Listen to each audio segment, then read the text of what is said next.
Hey, what's up, everyone? This is Drew, and I want to welcome you back to Learn How to See Better. It's the only podcast out there that will improve your vision the longer you listen.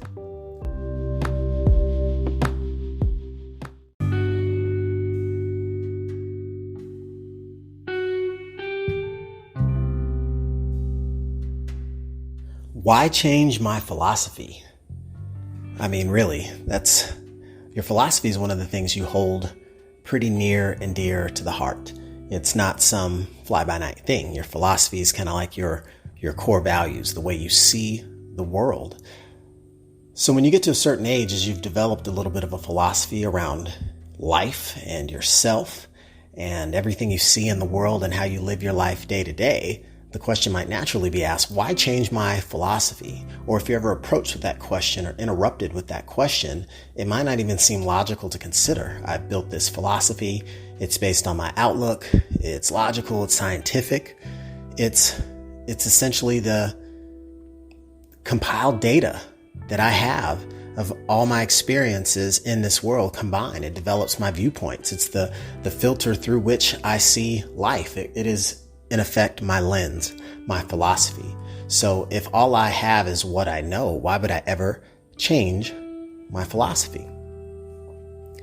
Funny you should ask. I think there's a couple of reasons for that, and I've got some things I'll share in the process. But one of them is we all have heard the phrase, we are in life, or you are in life exactly where you're supposed to be.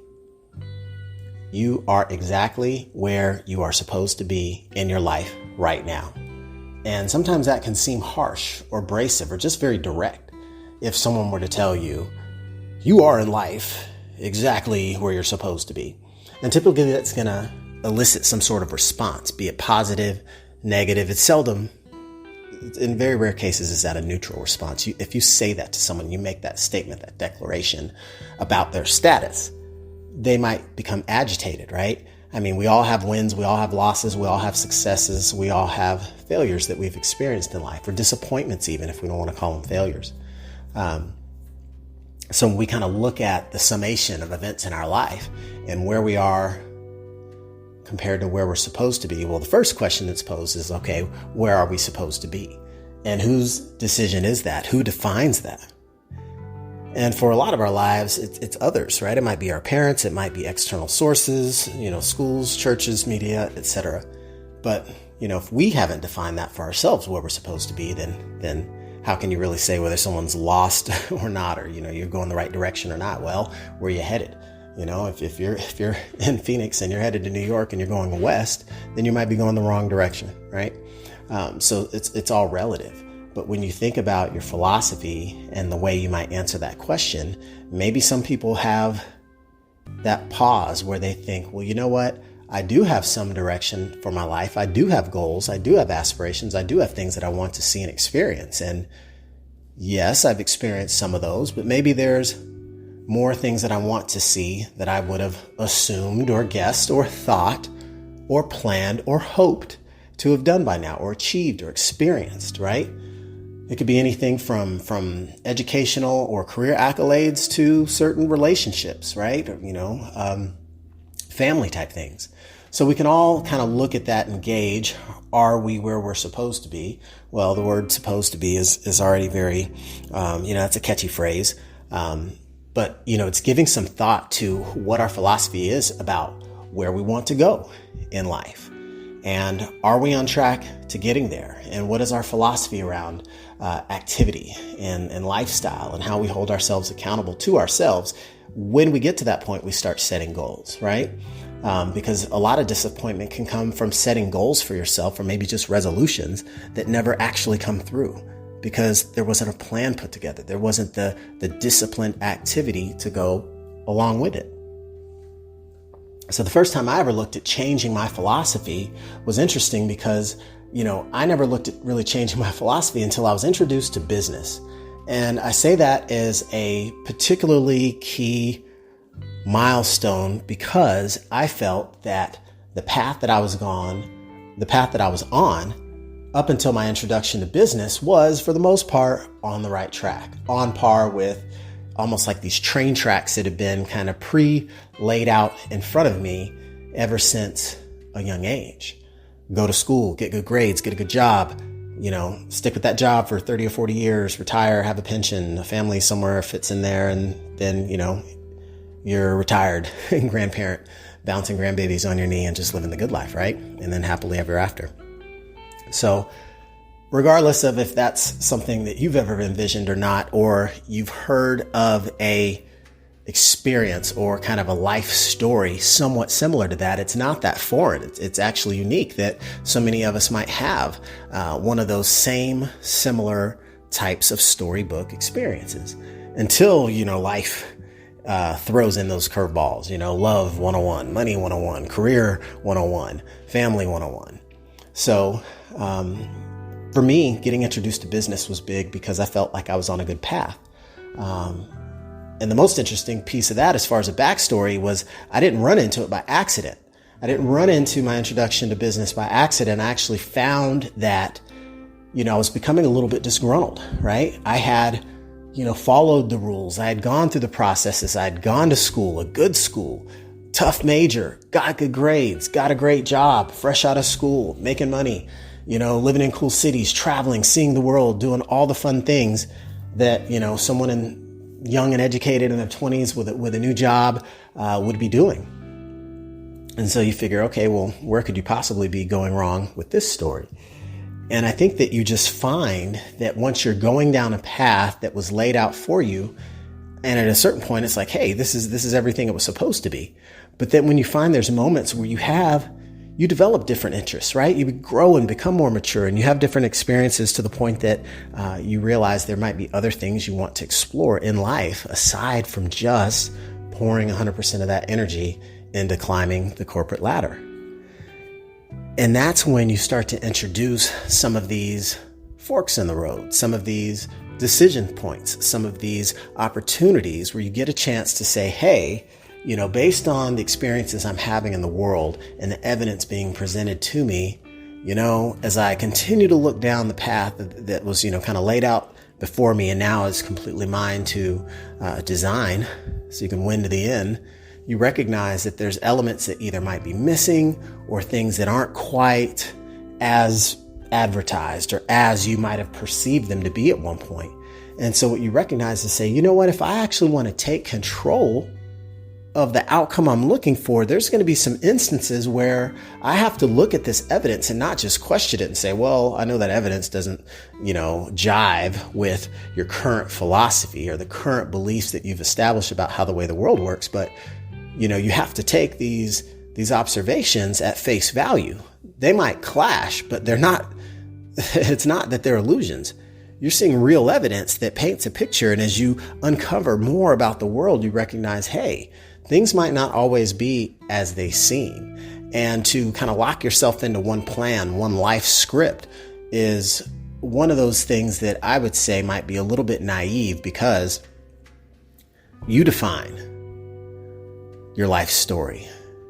You set the stage for what your experience is going to be based on your philosophy, based on your belief, based on the decisions that you make for yourself. So it becomes very, very, very important to start to look at ways that you can preserve that, ways that you can take the bull by the horn, so to speak, and actually be proactive, where you can actually make those moves, make those decisions, do the different things that it takes to be able to generate a different result. And sometimes those different decisions include evaluating opportunities, assessing your skills, looking at the current education you have and determining, is it applicable to some of the results that I'd like to have? Because sometimes we find we may not have the tools for the battle that we're looking to go on. And if you don't have the right tools, it's just a matter of process by going out and getting what you need. Whether you look at it as being part of the information age, where it's just data that you're missing, or you look at it as the implementation age, where you actually go and seek the guidance and the hand-holding necessary to put you on that right path by following an expert, by beginning with the end in mind, by having a vision for that which you seek to execute. So those are some of the things that allow you to kind of unlock the secret of the ways you can change your philosophy. Because again, as you evaluate success, quote unquote, as you evaluate failure, quote unquote, what you may begin to recognize is that your actions tend to produce a result. Your daily actions are led by your thoughts, your habits, right? Your feelings lead to your thoughts lead to your actions give you results, right? And your actions repeatedly become habits that produce a result and produce a lifestyle that you get to enjoy. And so we are going to tend to define that as good or bad. And if we want to define that as good or better or best or success, we recognize that what we're actually doing is either attracting or repelling that which we might be seeking, right? So if you are looking to become more healthy, it's kind of the be, do, and have philosophy, right? If you will be healthy in your mind and make wise sleep choices, wise nutrition choices, wise physical activity choices, mental activity choices, you are going to be in harmony with that kind of spirit of healthy living. You're actually attracting, you're in the same, you're resonating at the same frequency, versus if you're not taking care of your mind, body, and spirit, you're actually going to be pushing away the things that you say that you want or feel that you want or believe that you want or that you might define as success. So that's one huge philosophical shift, is that we actually attract success. And when I look back to think, when I first got my hands on this concept, my mentor actually taught me, he said, success is something that you attract by the person you become. I'll say it again. Yeah. Success is something that you attract by the person you become. And that idea just rocked me, because most people think they can't change their situation. Oh, this is just what's going on in my world. I'm not successful. Let's say that might be the case. But they don't recognize that their habits don't attract success, that their thought process don't attract success, right? You could be taking a walk around the block every day, reading a good book, every week, once a month, periodically, consistently, right? To put your brain on a better plan for developing into a stronger, better, enhanced version of you that's going to attract some of the elements that you might define as success. So that's a huge change in philosophy that a lot of people would probably reject at first, because of the idea that, oh, I can just sit here and be a big magnet and attract success. That doesn't even make sense. I define success as a amount of money or some ability to, run a mile in 5 minutes, 4 minutes, you name it. So it's not really what we get that is the most important thing. It's who we become in the process, right? So you don't just get to have,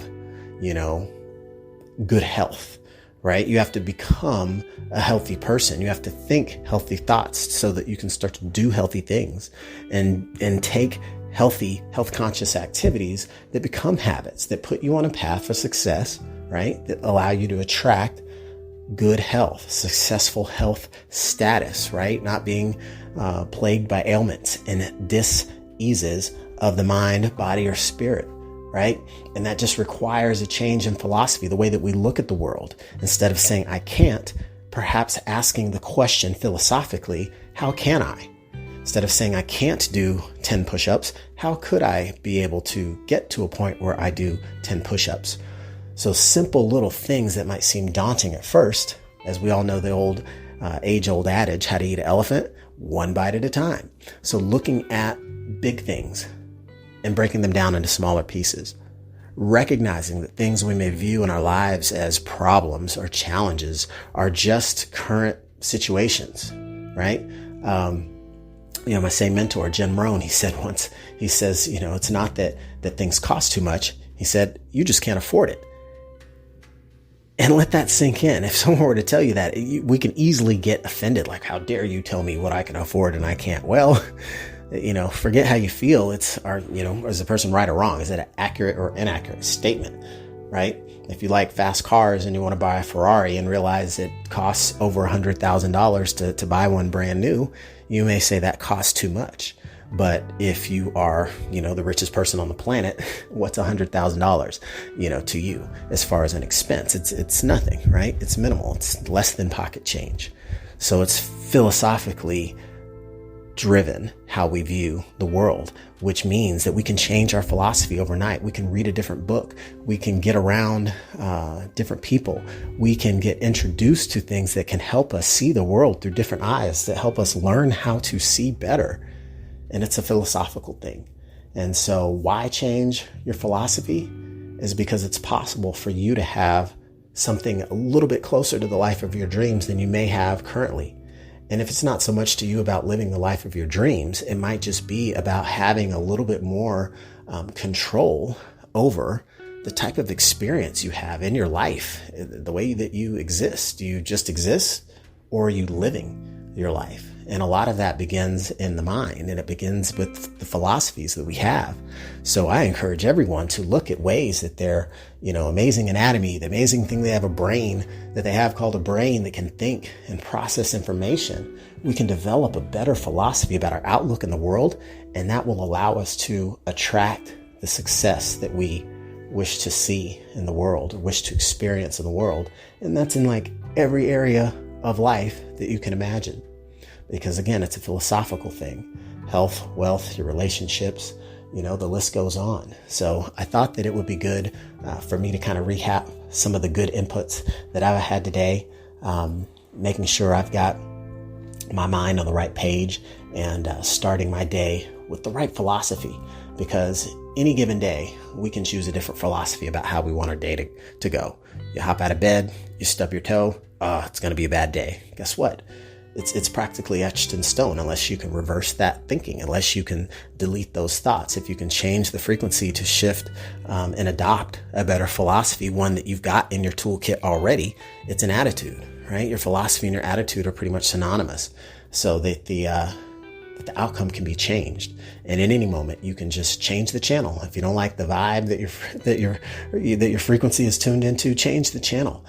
Turn that frown upside down, as the old saying goes. So those are some tips I wanted to share about why change your philosophy, that I hope that you can take into the world and share with others in any situation, and be able to make an enhancement to your overall experience. So with that, thanks for listening, and I'll catch you on the next episode.